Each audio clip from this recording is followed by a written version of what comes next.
من هو المحروم؟ المحروم من يعرف أن ركعتي الضحى ثوابها يساوي 360 صدقة، وهي لا تأخذ 5 دقائق ووقتها يمتد ل6 ساعات، ومع ذلك لا يصليها. المحروم من يعرف أن الحرف من القرآن ب10 حسنات، ولا يقرأ حتى 5 دقائق من يوم فيه 1440 دقيقة. المحروم من يعرف أن من قال سبحان الله 100 مرة كتبت له 1000 حسنة، ومحيط منه 1000 سيئة، ولا يقولها.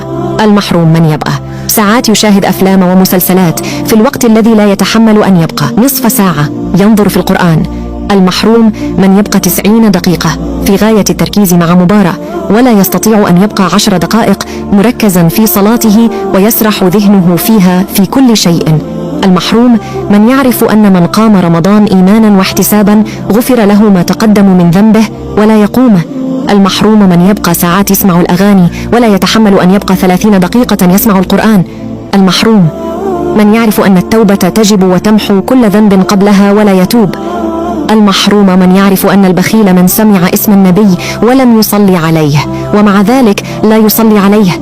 المحروم من يعلم أن من شارك في نشر الخير له مثل أجر فاعله، وبرغم ذلك لا يشارك في نشره. لا تنسى مشاركة الفيديو واجعلها في ميزان حسناتك، ولا تنسى ذكر الله والصلاة على النبي.